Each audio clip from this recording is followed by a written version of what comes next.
Brake system day tayo ngayon. Siyempre, RCB.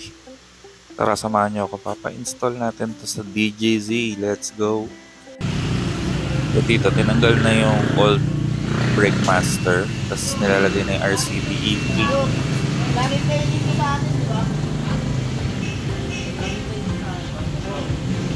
Pinipit na dun sa handlebar. Ayan. Ganda. Shit. Yan, kinakabit na rin yung E2. Sa YouTube yan. Yan yung panglikuran na ano lang, cable type. Yan, ginawa na rin ng paraan yung sensor niyan kasi iba na yung sensor ngayon ng RCB kumpara dun sa dati, sa stock.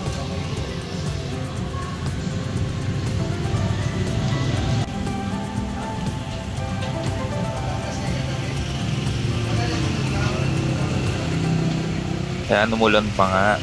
Pero tuloy pa rin ang gawa. Sinilong na lang para hindi masyado mabasa yung puto. Binibleed na yung natitirang fluid dun sa hose para matanggal na ng tuluyan. Yung old hose. Kasi kakabitan din yun ng bagong RCB Teflon hose.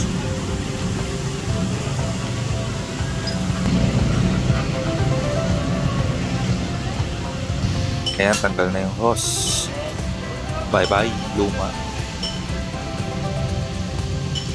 Ayan, tinanggal na yung dating caliper. Tapos kinakabit na yung RCB na caliper. 230. Same lang.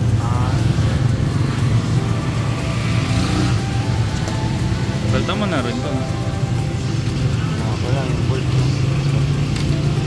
Eh, yung apat na yun sa bed, saan yan? Ito banjo. Ito sobra lang to. Sa disc to yung tatlo. Okay.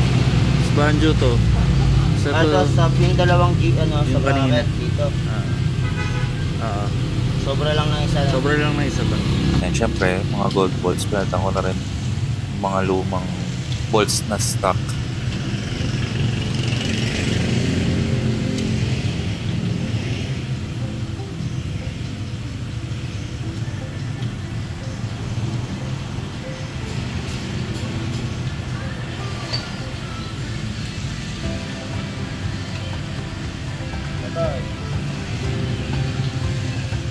Sobra. Ayan, dito sa point to is mahaba pala yung gold bolts na nabili ko. So, remedyo niya yan, medyo natapasin ng onte para mag-fit.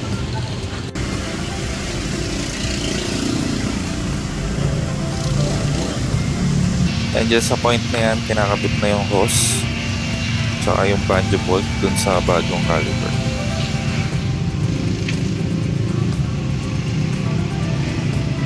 Yung hose nga palang yan ay yung RCB Teflon hose.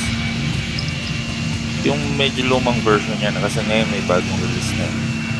So kung bibili kayo yung bagong release na lang yung bili. So okay yan.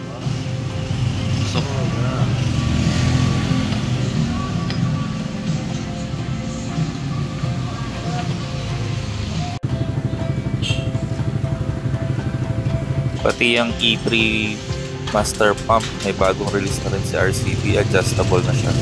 Itong sa akin is hindi siya adjustable. Yan, fix na yun. Fix na siyang ganyan. Nakita nyo naman dito sa DGC, may na-make sure nila na fitted yung mga pyesa, align. Hindi nila hinahayaang bara-bara lang.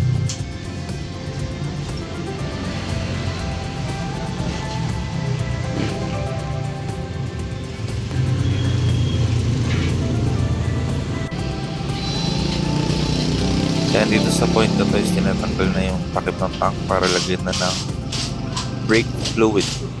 May fluid kayo, boss? Wala boss. Wala na. Anong fluid niya? Battery lang meron eh.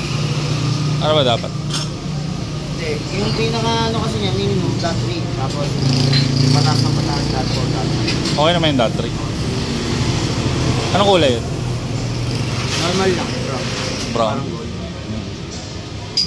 Kita kasi. Yung brake fluid pala ay Bendix .3.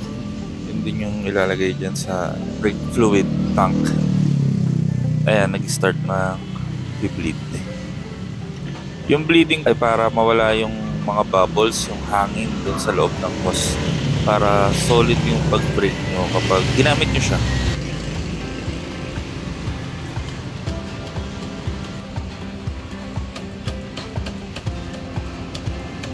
Matagal talaga ang proseso ng bleeding para ma-make sure na walang hangin sa loob. Ilang ulit talaga yan. Pagka-bleed, salin ulit.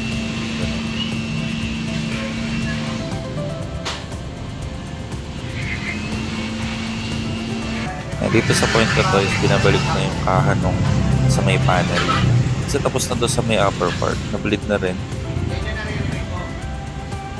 Kasi yan, pinakabit ko na rin ng Nagamaki handle grip ng RCB tsaka yung bar end. Suabe, solid. Siyempre kanan din.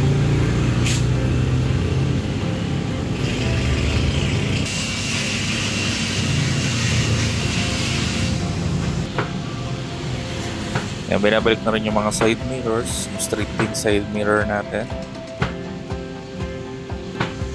Tapos pati yung sa kanan, babalik na rin. Kasi tapos na rin na halos eh. Kaya dito sa point ito is tinatanggal na yung old disc brake. Kaya papalitan na natin ng bago. Ayan. Yung Shuriken. RCB din yan. Ayan. Siyempre samahan natin ng gold bolts yan para termo-termo na sila. Isip lang ah.